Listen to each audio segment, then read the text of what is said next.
Hace 3 semanas, mi madre murió en la mesa de operaciones. Actualizó su testamento 3 días antes de la cirugía. Le dejó la casa a mi hermana, el coche a mi hermano, los ahorros a la iglesia, y a mí, un sobre sellado con una sola frase adentro. El abogado lo leyó en voz alta. Mis hermanos palidecieron, y yo entendí, en ese segundo, por qué toda mi vida nunca había tenido sentido. Pero antes de continuar, asegúrate de estar suscrito al canal y escribe en los comentarios. ¿Desde dónde estás viendo este video? Nos encanta saber hasta dónde llegan nuestras historias. Mi nombre es Laura Mendoza. Tengo 33 años. Crecí creyendo que solo era diferente. Ese tipo de diferente que las familias guardan en silencio, que nunca nombran, pero que todo el mundo siente. Era más morena que mi hermana Jimena.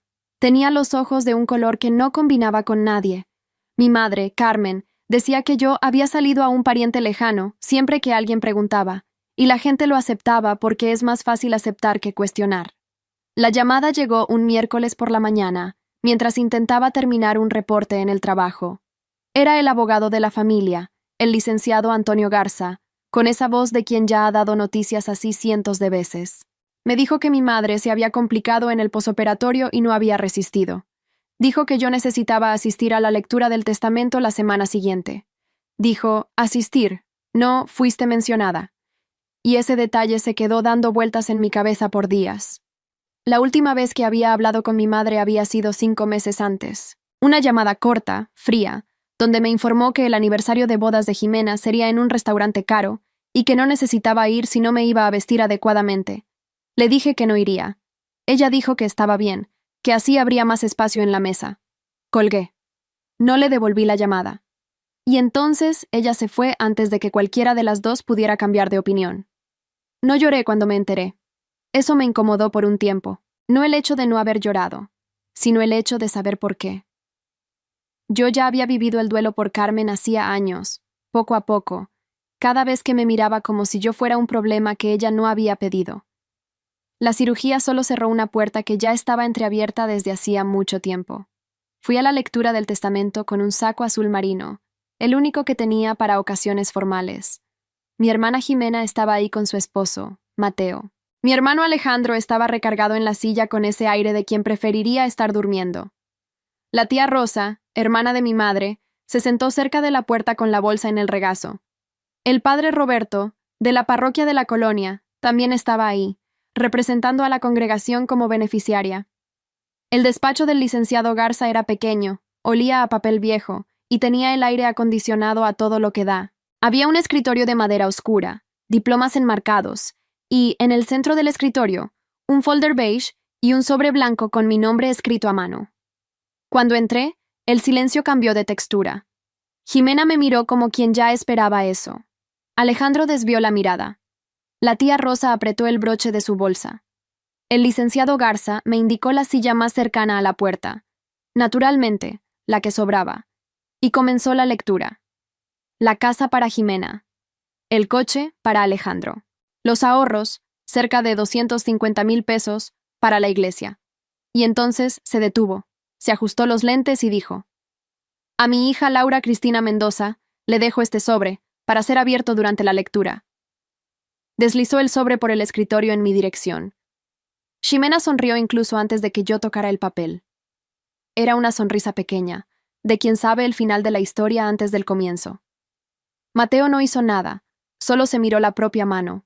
Alejandro se enderezó en la silla por primera vez desde que yo había llegado. Y yo me quedé ahí, con ese rectángulo blanco en las manos, sintiendo el peso de 33 años en una cosa que no pesaba nada. El licenciado Garza dijo que podía abrirlo en casa, en privado, si lo prefería. Ximena dijo que el testamento especificaba que se abriera ahí.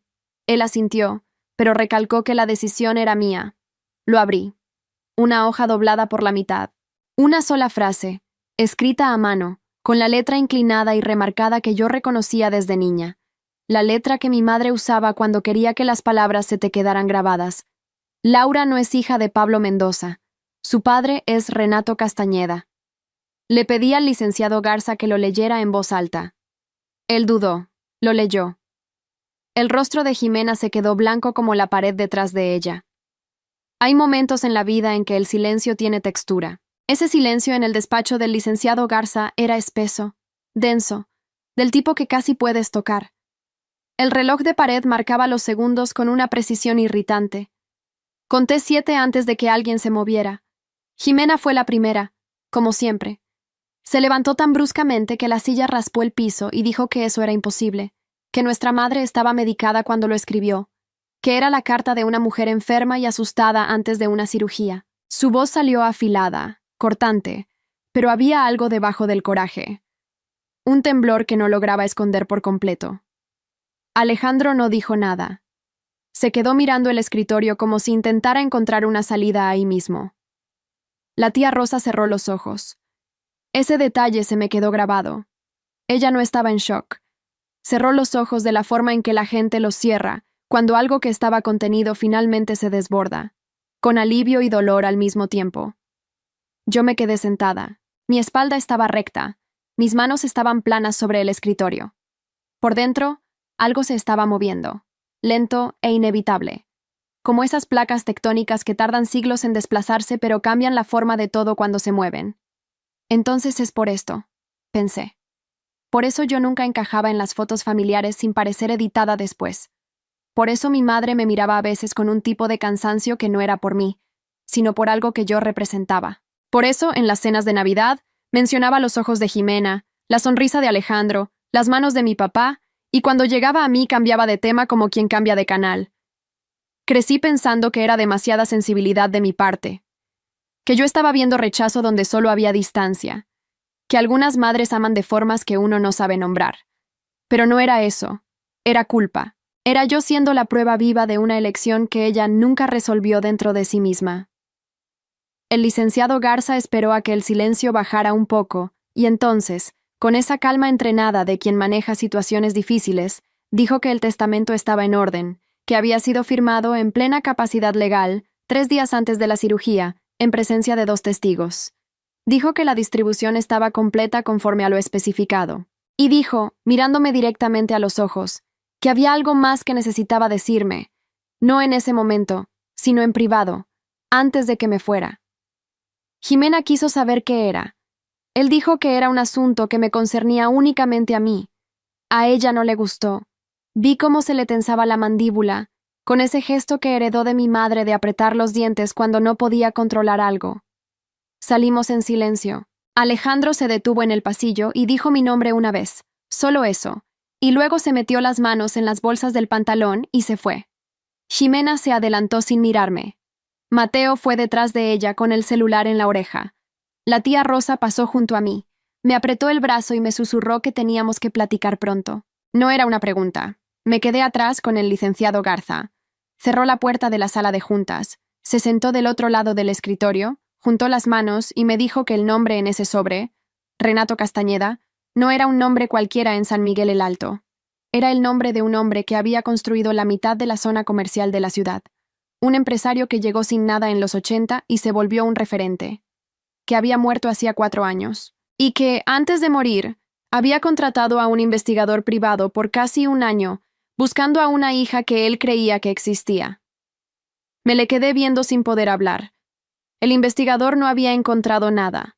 Mi madre se había mudado de domicilio 2 veces en aquella época, había cambiado de número, había cortado el contacto con personas que podrían atar cabos. Pero el hijo de Renato, Eduardo Castañeda, había continuado la búsqueda por su cuenta después de la muerte de su padre. «Tu padre intentó encontrarte», dijo el licenciado Garza. «Simplemente no sabía dónde buscar».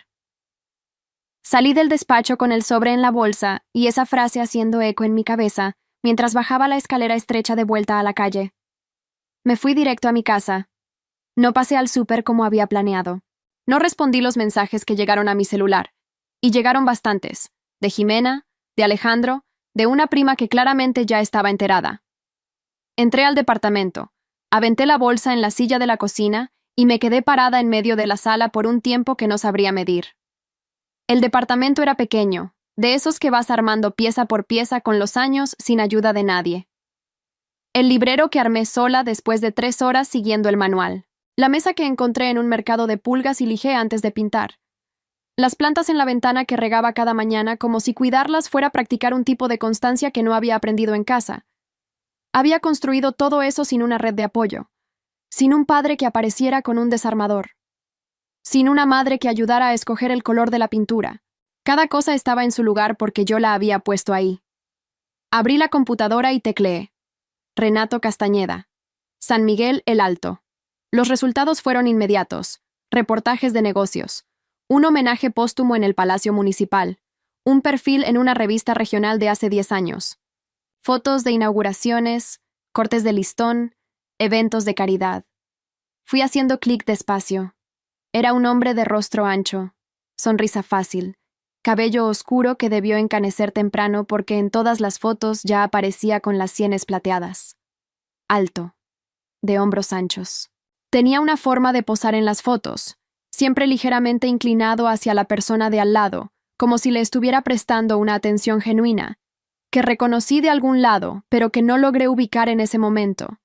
Entonces vi una foto más grande, un perfil de 3/4, con la luz dándole de lado. La nariz, mi nariz, esa que mi madre llamaba rasgo fuerte, y que yo pasé la adolescencia intentando esconder en las fotos. Y los ojos, almendrados, con ese rabillo ligeramente caído que nunca vi en ningún Mendoza. 33 años mirándome en el espejo sin lograr encontrarme en nadie. Y ahí estaba, en una foto de archivo de un periódico local, el rostro donde el mío cobraba sentido. Él había vivido a 40 minutos de donde yo crecí. 40 minutos.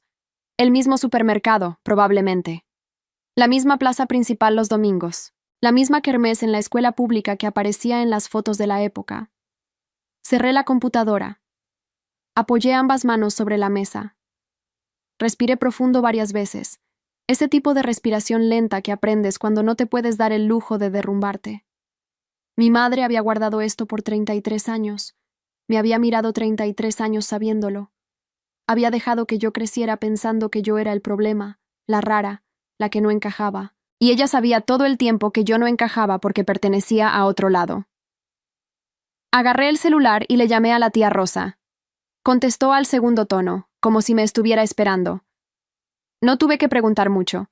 Me dijo que lo sabía desde antes de que yo naciera, que mi madre se había enredado con Renato Castañeda cuando el matrimonio con Pablo ya estaba hecho pedazos, antes de que intentaran una reconciliación que resultó en mi embarazo, o en lo que todos fingieron por décadas que era mi embarazo.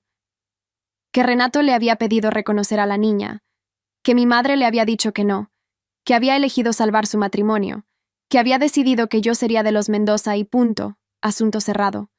Que Renato nunca aceptó eso por completo, que mi madre nunca lo perdonó por no haberse rendido, y que yo me había pasado la vida entera pagando por un pleito que no era mío. Ximena me llamó a la mañana siguiente, sin preámbulos, sin dar los buenos días, directo al grano con esa objetividad suya que siempre sonó más como un arma que como una cualidad. Dijo que lo que mi madre había escrito era una crueldad innecesaria, que debía haberse quedado enterrado, que moverle a eso no le iba a hacer bien a nadie. Dijo que yo no debería ir a buscar a los Castañeda porque eso iba a avergonzar a la familia. Dijo la palabra familia como si yo todavía formara parte de un grupo que nunca me había hecho un lugar. Escuché todo. Después le dije que entendía su postura, y que la mía era diferente. Me colgó. Alejandro me mandó un mensaje 3 horas después. Pocas palabras, sin signos de puntuación, a su estilo de siempre, como si ahorrar caracteres fuera una virtud. Dijo que no sabía nada, que lo sentía mucho, que teníamos que platicar algún día. Guardé el mensaje, no lo respondí todavía, no porque estuviera enojada, sino porque aún no tenía las palabras correctas y prefería el silencio honesto al consuelo vacío. El licenciado Garza me llamó el jueves con un nombre, Eduardo Castañeda, el hijo de Renato, que se había hecho cargo de los negocios de su padre tras su muerte. Me dijo que habían contactado a Eduardo discretamente después de la lectura del testamento y que había pedido hablar conmigo cuando yo estuviera lista, que no había prisa, que era una decisión mía y solo mía. Dejé el número en la pantalla por 2 días antes de llamar. Cuando llamé, la voz del otro lado no era lo que yo esperaba. Era una voz tranquila, un poco cansada, de alguien que lleva cargando algo desde hace tiempo. Me dijo que me había estado buscando, que su padre le había dejado instrucciones claras, que había un abogado, una documentación, y que dependiendo del resultado de una prueba de ADN, había también un patrimonio que mi padre había reservado específicamente para la hija que nunca había logrado encontrar. Le pregunté cuánto tiempo tardaría la prueba. 10 días, me contestó. 10 días para que el mundo entero se volteara de cabeza o no. Mientras esperaba, seguí yendo a trabajar. Soy auxiliar de enfermería en un hospital de la zona, el tipo de trabajo que no para porque tu vida privada esté en crisis. Los pacientes siguen necesitando atención. Las guardias siguen existiendo.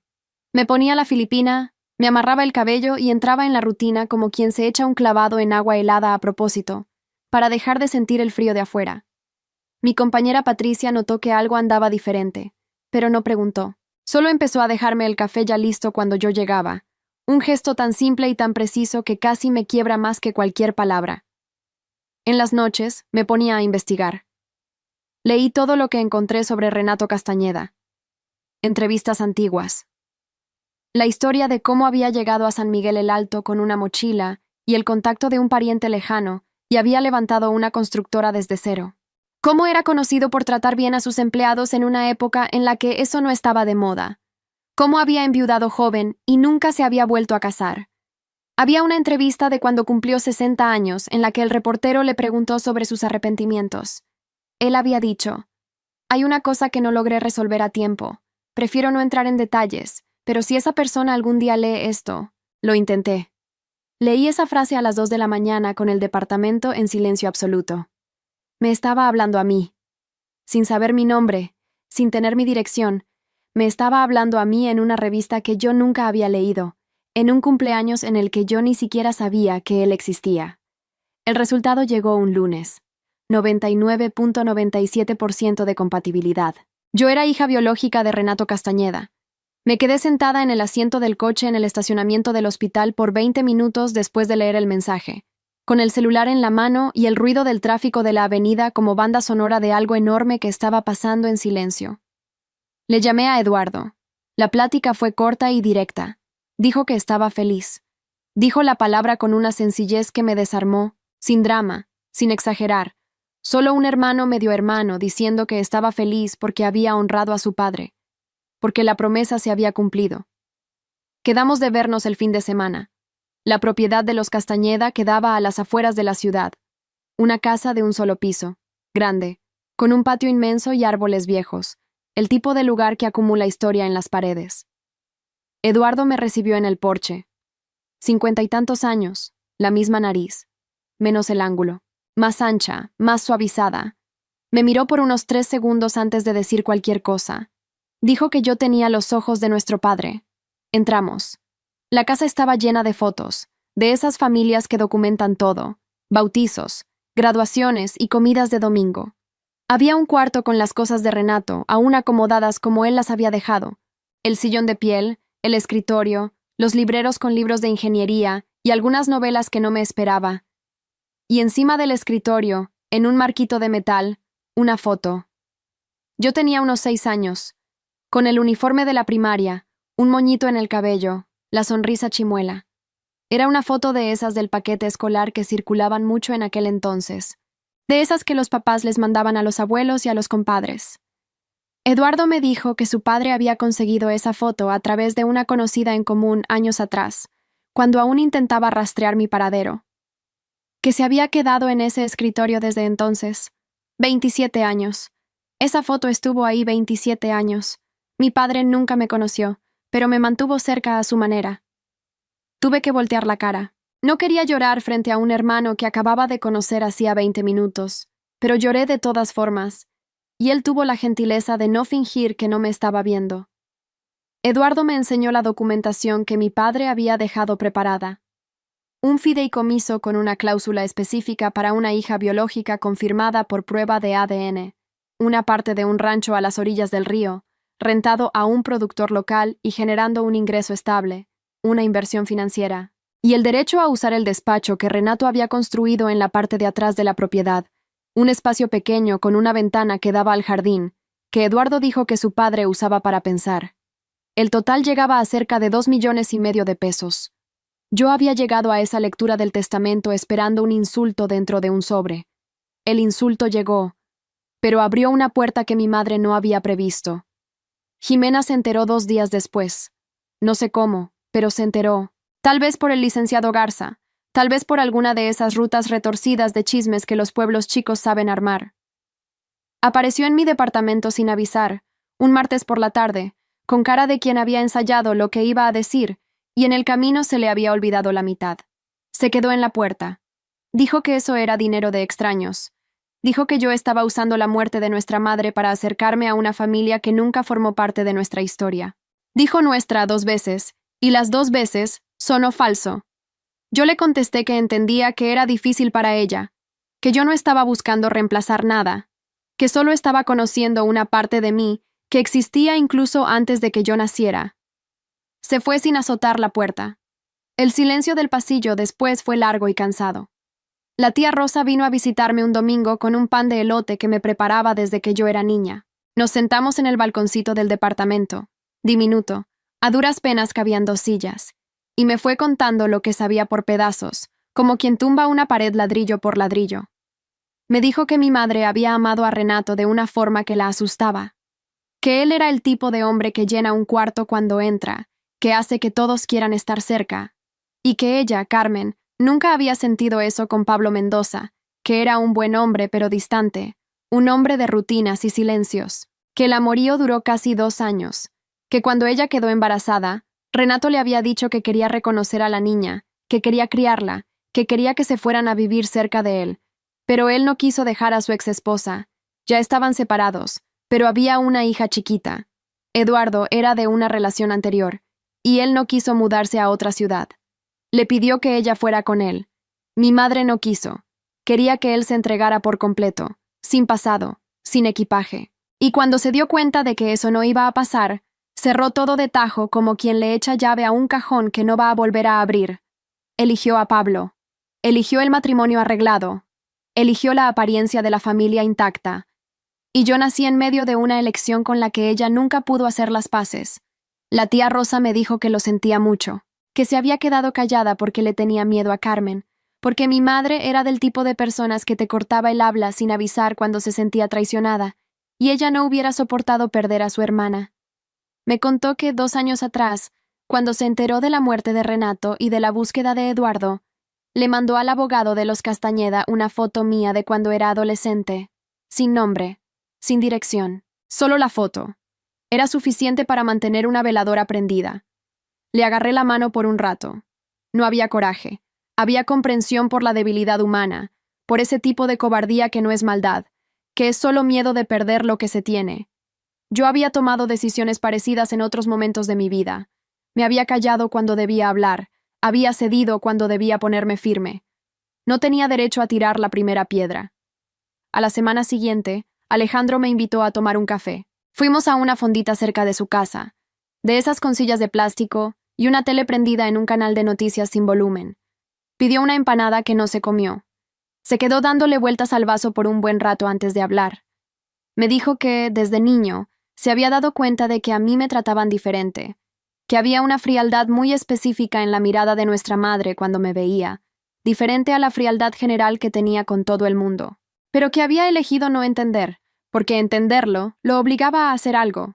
Y él era, por naturaleza y por costumbre, un hombre que prefería no hacer nada cuando la inacción seguía siendo una opción disponible. Me dijo que lo sentía mucho. Le creí. Había algo en su postura encorvada en ese momento que era distinto a su desgano habitual. Era el peso específico de quien se arrepiente de una omisión muy larga. Le dije que la puerta nunca había estado cerrada con llave, que bastaba con tocar.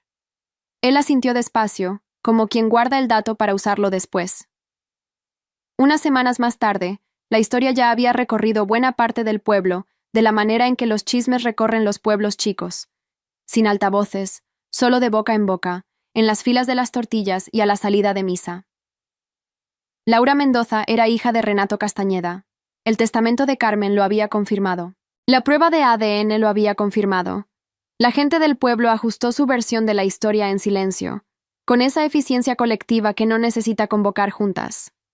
Donde antes estaba la Laura que no se parecía a nadie, ahora estaba la hija de Renato, que tenía sus ojos y su terquedad discreta, y que había sobrevivido 33 años sin saber de dónde venía. Recibí mensajes de personas que apenas me conocían diciéndome que se alegraban por mí. Mi jefa en el hospital me mandó llamar a su oficina solo para decirme que yo era una mujer muy entera. El boticario de la colonia donde mi madre vivió toda la vida me paró en la banqueta y me dijo que Renato Castañeda era un hombre que merecía ser bien recordado. Yo no había dicho nada en público, no había publicado nada, no había hecho comentarios. La historia caminaba sola. Me mudé al rancho a finales del otoño. El despacho en la parte de atrás del que me había hablado Eduardo se convirtió en mi rincón. Era pequeño, con una ventana que daba a un jardín que alguien había plantado con mucho cuidado.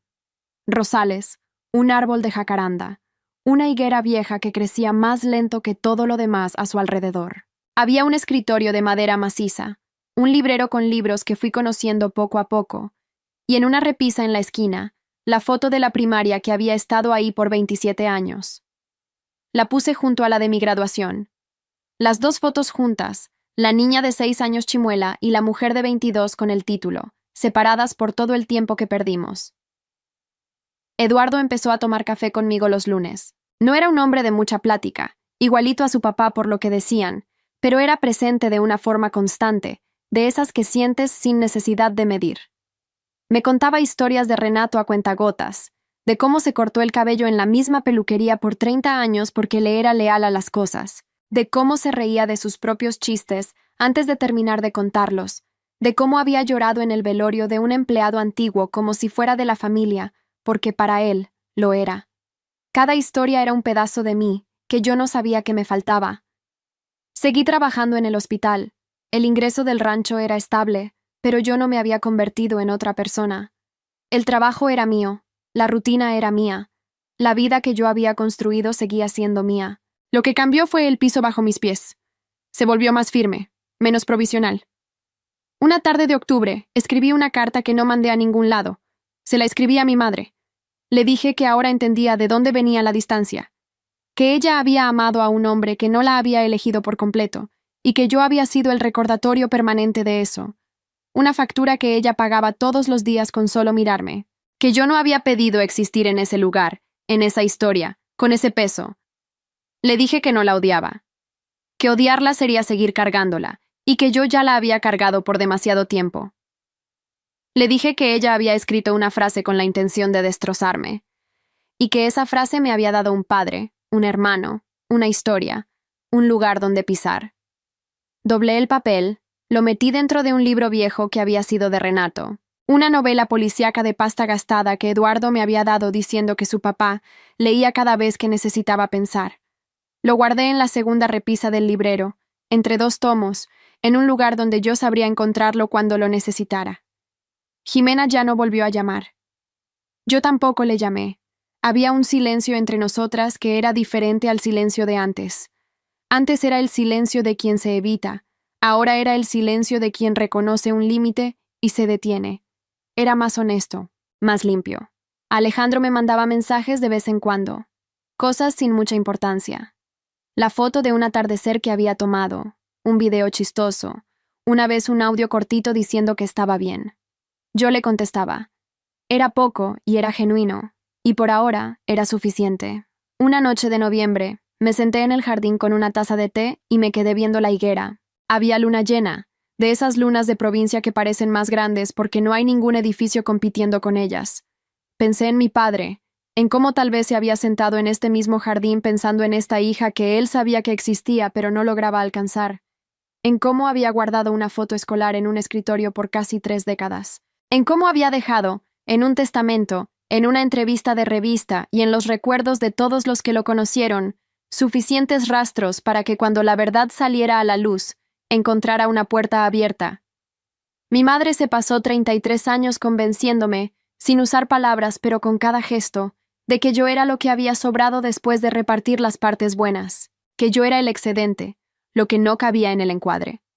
Estaba equivocada. Yo era la parte que ella había escondido porque sabía cuánto valía. La frase que escribió para destruirme, una frase, 14 palabras, en un sobre blanco, terminó siendo el único regalo honesto que me dio en 33 años. Ella no se dio cuenta. Pero a veces la verdad trabaja por su cuenta, independientemente de la intención de quien la soltó. Me llamo Laura. Tengo 33 años. Soy hija de un hombre que me buscó por décadas y de una mujer que escondió la respuesta hasta el último momento. Vivo en un rancho que tenía un despacho esperando a alguien, y parece que ese alguien era yo. Por primera vez en la vida, cuando me miro al espejo, reconozco el rostro que veo. Y eso es suficiente. Es más que suficiente. Es todo. Ahora, si te gustó esta historia, dale clic a suscribirse y dime en los comentarios qué parte te dejó con la boca abierta. ¿Fue el sobre? ¿Fue la foto en el escritorio? ¿Fue la carta que ella escribió sin enviar? Quiero saberlo. Ah, y no olvides unirte como miembro para tener acceso a videos exclusivos que no publico aquí. Te espero allá.